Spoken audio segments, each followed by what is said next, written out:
Welcome back to Simply Green Radio here on News Radio 1180 WHAM. Simply Green Radio brought to you by Simply Green Energy and Mr. Rooter Plumbing, a website that we can give you tonight, folks. MySimplyGreenEnergy.com.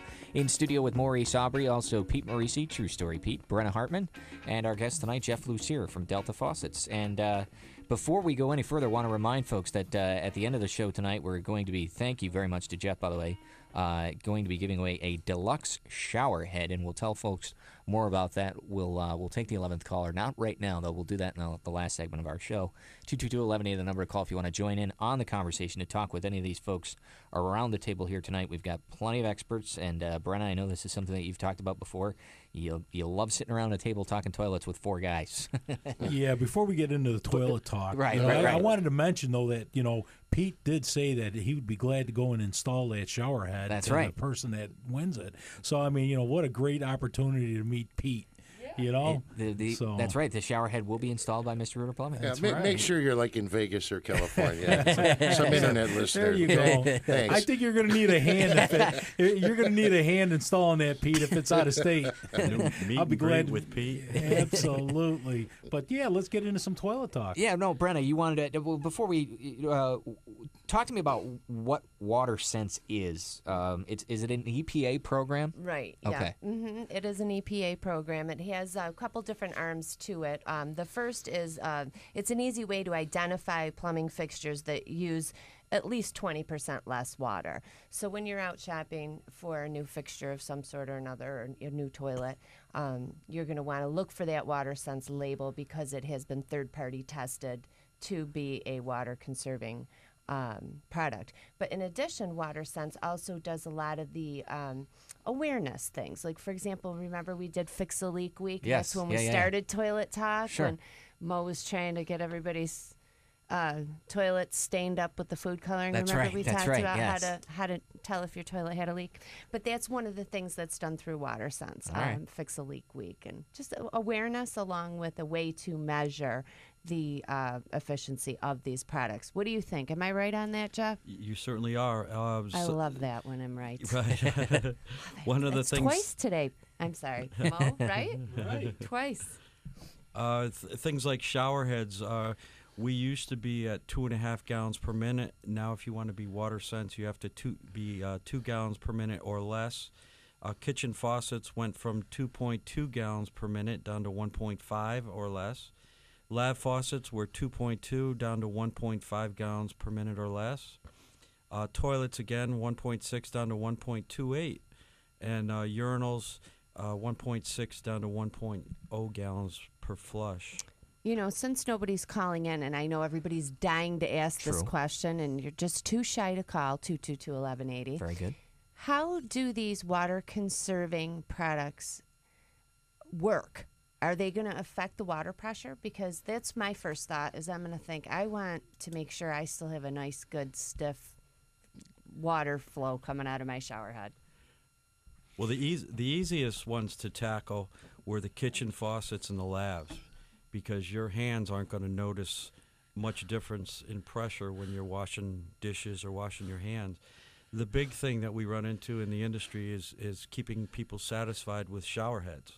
There's two kinds of people out there: the folks that want to drill out the shower head to get as much water as possible coming through it, and then the people who want to shut the water down so they can lather up and continue on with their shower. One of the shower heads that we're giving away tonight, the Intuition shower head by Delta, you're able to shut that shower head right off and divert it from the hand shower, from the shower itself to the hand shower that snaps into it. Very cool. So there's different things that you're able to do with shower heads. There's one that Delta does. It's called I'm trying to think the name. H2O Kinetic. And the whole idea behind that is to make larger water droplets with your water so it feels like you're getting 2.5 gallons per minute. It's more soothing. If you've ever been in a shower where you've got one of these low-flow shower heads and it feels like needles coming at you, they're not very comfortable. Or air. Sometimes you feel just like air. Sure. There's nothing there.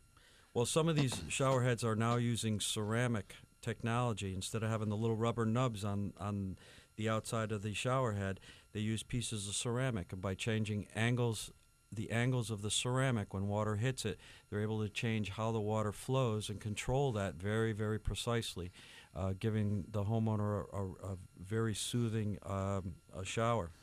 So those are some of the things that are changing in the industry. There are other people trying to do different things, I'm sure. Jeff, talk to us a little bit, and forgive me if I'm kind of jumping around topics here, but we do want to touch on a number of things here before we run out of time. And again, we will be giving away a deluxe shower head here at the end of the program. But and correct me if I'm wrong here, guys, but talk to me about high efficiency toilets. They're called HETs. Is that right? Yes. A lot of the toilets that are on the market, you'll go into to make a purchase, and you'll see HET all over the box. And what that refers to is a high-efficiency toilet. Those toilets have had to pass a quality assessment through something that's called MAP testing, MAP testing. And that's a third party, correct, Jeff? Yeah, that's independent testing, so it's not biased by any of the manufacturers. Right. And to make WaterSense criteria, you have to be able to flush at least 350 grams of waste. That's a minimum performance standard to become an HET. Most of the manufacturers out there these days are at 600 plus. There are quite a few of them that are at 1,000 grams of waste. Do you have an example? Can you cite us an example? We were talking a little bit beforehand, before we went on air, Jeff. So that the listener can kind of get their hands around. Well, how much is 400, 500 grams? Well, if you were to go into a supermarket and buy a package of cookie dough, you're looking at probably about 520 grams. So if you can imagine 2 of those, that's quite a bit of cookie dough. Right, exactly. And it's to be able to get flushed down with one flush. That's correct. Can I give you my take on this whole thing? Can I give you my take? Do you guys mind? Go ahead, Pete. I don't mean to interrupt, but there's something I wanted to say because I get involved in a lot of. I'll tell you, Pete, I was getting a little bit concerned there for a minute. Yeah, you were sitting awful quiet this Well, evening. I've heard, so, I've been listening to toilets and faucets and all that. Bring it on. When you're talking about water, water is perhaps the most valuable natural resource that's even considered when you get into sustainable design. There's been wars fought over water. That's Pete. right. That's a That's little right. factoid that I know. Now, there's basically 4 categories in my mind when you get into conservation. What we're talking about here with faucets and such are tactics. But when you look at an overarching strategy, and to me, I was thinking about it today, and there's 4 categories that I can come up with. One is just how the building's put together. If you have 2 bathrooms in a structure, if they're 100 miles apart, you're going to use more hot water than you would if they were clustered, for example. Sure. And things like building pressure, which attributes to the velocity of the water. If I turn on a faucet for 2 seconds and I have a high velocity system, high pressure system, I'm going to get a lot more water out of that faucet. So just the way the building's designed. Then you got usage habits. Do you lay the hose on the ground and just let water run on the ground while you're washing the car? Just as an example. Then you have your plumbing fixtures, which either reduce the consumption or they automate it, they modulate it. These faucets, you put your hands under the faucet and you get like 8 seconds of water, and that's all you get unless you take your hands out and put them in again. And then you've got the capture and reuse guys, and these are guys that do rainwater harvesting. Okay, every drop of water that's what you do, isn't it, Pete? Well, I know a little bit about it. Sure. When it's water that's rainwater, that's that much less that's coming out of your taps. And then you have the desalination guys. Okay, these are guys that take the salt water and make it drink. Monterey, California, beautiful place. Mm-hmm. Okay, they're sucking down our aquifers faster than they can recharge. So they're looking at desalination now. Expensive, problematic, but they do it on military ships and submarines. You can take salt water and make it very clear, but the problem there is that you take away too much salt water, you start affecting the balance of nature. Mm-hmm. Okay, and so there's the 4 categories that I was able to come up with, and I think what we're talking about here is some of the tactics within the fixtures and that sort of thing. So I don't know. That's my take. Yeah, how were you tying this one into Jeff's what Jeff's Well, talking about? Jeff's talking about the plumbing fixtures, how they reduce or they modulate your water to conserve water. That's precisely what he's talking about. All I'm saying is, outside of that box, there's at least 3 other big ones when you're getting into conserving water and the whole eco thing.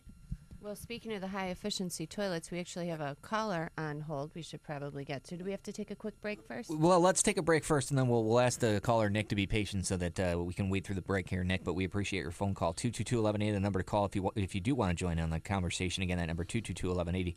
Jeff Lussier is our guest in here tonight.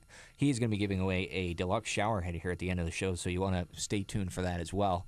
We'll be taking the 11th caller, but we will not do that right now, folks. We'll do that before the program ends. But we will be back with more of Simply Green Radio. In studio tonight with Maurice Aubry, also Pete Marisi, Brenna Hartman, and again our guest tonight, Jeff Lussier. So we will be back with more of Simply Green Radio, brought to you by Simply Green Energy and Mr. Rooter Plumbing here on News Radio 1180 WHAM.